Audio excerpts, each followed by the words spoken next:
Hello students, class 10th, exercise 9.1, question number 10. Let's start the question. Two poles of equal height, दो पोल हैं equal heights के हैं, are standing opposite each other, एक दूसरे के opposite में खड़े हैं, on either side of the road. एक रोड है, उसके दोनों साइड्स पे दो पोल्स खड़े हैं एक दूसरे के opposite डायरेक्शन में. ठीक है, सबसे पहले रोड को लेट कर लेते हैं. Let this is the road और इसके यहाँ पे दो पोल हैं और दोनों की क्या है, इक्वल हाइट. ठीक है, इक्वल हाइट है. Which is 80 metre wide, road की विड्थ दे दी 80 metre. This one is 80 metre. ठीक है, from a point between them on road, इस रोड पे कहीं भी बीच में कोई एक पॉइंट है. लेट कर लेते हैं कि ये हमारा वो पॉइंट है, दिस वन. ठीक है, the angle of elevation of the top of pole are 60 degree and 30 degree respectively. इस पॉइंट से पोल्स का जो एंगल ऑफ एलिवेशन है दोनों का, एक बार इसका दूसरी बार इसका, क्या है, 60 डिग्री एंड 30 डिग्री. ये हमारा पॉइंट है. एक बार इसका angle of elevation from the top और फिर इसका. ठीक है, क्या कह रहे हैं, first 60 degree and other is 30 degree. This one is 60 and this one is 30. ठीक है, find the height of pole, हमें पोल्स की हाइट निकालनी है. And distance of point from the poles, ये जो हमने डिस्टेंस माना, ये पॉइंट मानना है, ये हमें डिस्टेंस फाइंड आउट करना है कि ये कितनी दूरी पर है, इससे कितनी दूरी पर है और इससे कितनी दूरी पर है. ठीक है, एक बार फिर से फिगर को रिपीट करते हैं. सबसे पहले फिगर की नेमिंग कर लेते हैं. Let this is A, this is B, this is C and this is D and let this point is E. ठीक है, सबसे पहले क्या बोला है, दो पोल हैं इक्वल हाइट के हैं कि इसकी हाइट अगर h है, हम लेट कर लेते हैं कि इसकी हाइट h है. ठीक है, तो इसकी हाइट भी हमारी h होगी क्योंकि दोनों इक्वल साइड के दे, इक्वल हाइट के दे रखे, तो ये भी हमारी क्या हो गई, h. ठीक है, either side of road, road की दो साइड पे खड़े हैं, which is 80 metre wide, road की विड्थ दे दी हमें 80 metre. From a point between them on road, इस रोड पे इनके बीच में कहीं भी एक पॉइंट है. ये पॉइंट मिडल में नहीं है और कहीं मिडल में भी हो सकता है और कहीं भी हो सकता है, इधर उधर भी हो सकता है, कहीं भी है, हमें नहीं पता. ठीक है, जहां से angle of elevation of top of poles is 60 degree, एक के साथ 60 डिग्री का एंगल बन रहा है, दूसरे के साथ 30 डिग्री का एंगल बन रहा है. Find the height of pole, हमें पोल्स की हाइट निकालनी है. And distance of point from the poles, और ये जो डिस्टेंस है पोल से इसका, ये दोनों साइड का डिस्टेंस फाइंड आउट करना है हमें. ठीक है, सबसे पहले लेट कर लेते हैं, height of the pole is h. Let height of pole is h. ये हमने लेट कर लिया. हाइट ऑफ पोल क्या हमारी, A B and D C. ये h हमारी दोनों की वैल्यू हो जाएगी, A B is equals to D C. ठीक है, फर्दर इसकी विड्थ हमें गिवन है 80 मीटर और हमें ये डिस्टेंस भी फाइंड आउट करना है. ये डिस्टेंस भी हमें गिवन नहीं है, तो बी ई का डिस्टेंस अगर हम लेट कर लेते हैं, let B E is x, ये हमने लेट कर लिया. ये बी ई एक्स है और टोटल हमारा 80 है, तो ये हमारा इतना कितना बच गया, 80 माइनस एक्स बच गया. ये हमने दो पार्ट्स में डिवाइड कर लिया, ये x मान लिया, तो दूसरा हमारा 80 माइनस एक्स बच गया. तो यहाँ से भी हमने ये लेट ही किया है. Let B E is equals to x, B E is equals to x है, तो हमारा ई सी क्या बन गया, ई सी हमारा बन गया 80 minus x. E C is equals to 80 minus x. ठीक है, सबसे पहले हमें देखना है कि दोनों पोल्स की हाइट क्या है, इक्वल है.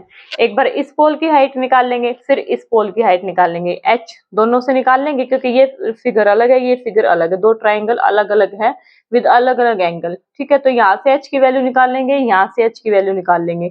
और क्योंकि equal pole, height of poles equal given है, तो हम इन दोनों को इक्वल में पुट करके h की वैल्यू फाइंड आउट कर लेंगे. ठीक है, सबसे पहले let this triangle A B E, in triangle A B E, in triangle A B E हमें क्या निकालना है, h हमारा क्या है, परपेंडिकुलर, और हमने x क्या कर रखा है, लेट, और ये x हमारा क्या हो जाएगा, बेस. अब परपेंडिकुलर और बेस की फॉर्म में हमारा कौन सा थीटा होता है, which is equals to tan theta. Perpendicular और बेस की फॉर्म में होता है ना, tan theta is equals to P by B. ये हमें कहाँ से पता लगा, पंडित बद्री प्रसाद हर हर बोले. यहाँ से पी बाई बी हमारा लास्ट वन होता है टेन थीटा. ठीक है, यहाँ पे हम क्या लेंगे, टेन थीटा, और थीटा की वैल्यू हम कितनी लेंगे, 60 डिग्री, क्योंकि इस फिगर में हमें 60 डिग्री गिवन है, तो हमारा tan 60 हो जाएगा। tan 60 is equals to P by B, P by B. यहाँ पे हमारा परपेंडिकुलर क्या है, ए बी, तो हमारा P बाई बी क्या हो जाएगा, is equals to A B divided by B हमारा क्या है, बी ई, बी ई। ठीक है, फर्दर हम इनकी वैल्यूज पुट करेंगे। tan 60 की वैल्यू हमें पता है हमारी √3। ठीक है, √3 is equals to A B की वैल्यूज है हमने जो लेट कर रखी है, ए बी हमारा हो जाएगा h, A B is divided by BE, BE की वैल्यू हमने लेट कर रखी है x, जो कि हमने यहाँ पे नोट डाउन भी कर रखे हैं, h डिवाइडेड बाय x। ठीक है, तो यहाँ से हमारी h की वैल्यू क्या आ गई, √3x, h is equals to √3x। ठीक है, यहाँ से आगे हमारी एक पोल की हाइट, इस पोल की हाइट आ गई h। अब सिमिलरली इस पोल की हाइट निकाल लेंगे। ठीक है, सिमिलरली इन ट्रायंगल, इस पोल के लिए हमें कौन सी ट्रायंगल लेनी पड़ेगी, DEC, इन ट्रायंगल DEC। ठीक है, हमें पोल की हाइट निकालनी है, हमारा क्या है, परपेंडिकुलर, और ये हमारा क्या है, बेस। यहाँ पे बेस की वैल्यू क्या हो जाएगी, 80 माइनस एक्स, ये बेस है, ये हमारा परपेंडिकुलर। फर्दर हमें P और B की फॉर्म में, जैसे हमने ये वाला निकाला था, सिमिलरली P और B की फॉर्म में हमारा क्या होता है, tan थीटा, और यहाँ पे थीटा की वैल्यू हमें क्या गिवन है, 30 डिग्री, तो यहाँ पे हमारा क्या हो जाएगा, tan 30, tan 30 is equals to P by B, which is equals to perpendicular हमारे यहाँ पे क्या है, DC, DC divided by base हमारे यहाँ पे क्या हो जाएगा, EC, क्योंकि हम ये वाले ट्रायंगल यूज कर रहे हैं, तो बेस हमारा EC। फर्दर इनकी वैल्यूज पुट करेंगे।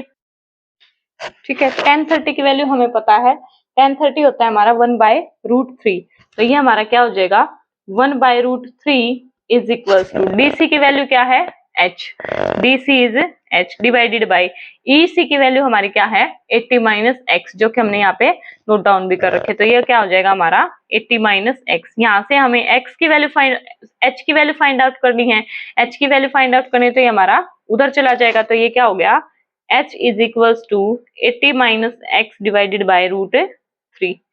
ठीक है, यहाँ से हम ये हमारा √3, h की वैल्यू हमारी ये आ गई, एक वैल्यू आ गई हमारी h की ये, एक वैल्यू आ गई हमारी h की ये, लेकिन हाइट ऑफ द पोल्स क्या है हमारी, इक्वल, तो दिस वन और this one should be equal, क्योंकि क्वेश्चन में गिवन है height of the poles is equal, so इन दोनों को इक्वल में पुट कर देंगे, ये हमारा क्या हो जाएगा, h is equals to √3, x is equals to 80 minus x divided by √3। ठीक है, ये √3 यहाँ से क्रॉस मल्टीप्लाई होकर उधर चला जाएगा, तो ये क्या बन जाएगा हमारा, √3 multiply √3 is 3x is equals to 80 minus x।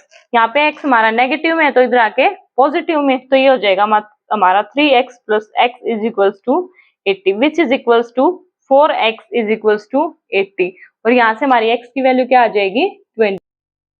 तो यहाँ से हमारी x की वैल्यू क्या आ गई, x इज इक्वल्स टू 20। ठीक है, x हमने क्या लेट किया था, दिस वन, तो हमारी पोल से जो पॉइंट का डिस्टेंस है वो हमने x लेट किया था, वो हमारा क्या आ गया, 20। तो distance of point from pole is 20, distance of point from pole is equals to 20। अब हमारे ये वाला 20 आ गया, तो दूसरा हमारा क्या हो जाएगा, 80 माइनस 20, 80 माइनस 20 इज 60। एक से डिस्टेंस हमारा 20 मीटर, दूसरे से हमारा 60 मीटर, और दूसरा हमने क्या निकालना था, height of the tower. Height of the tower हमारी क्या है, h is equal to √3x, इस वैल्यू में हमें पुट कर देंगे, h is equal to √3x, x की वैल्यू हमारी क्या आ गई, 20। इस इक्वेशन को हम नाम दे दे 1, तो इक्वेशन 1 में अगर हम पुट करेंगे तो h is equals to √3 multiply 20, that is equals to 20 √3 is height of the pole. तो हमारी हाइट ऑफ द पोल क्या आ गई, 20 √3 मीटर, और डिस्टेंस हमारा क्या आ गया पोल से पॉइंट का, 20 एंड 60 मीटर। ठीक है, तो height of the pole is our 20 √3 metre, our answer. ठीक है,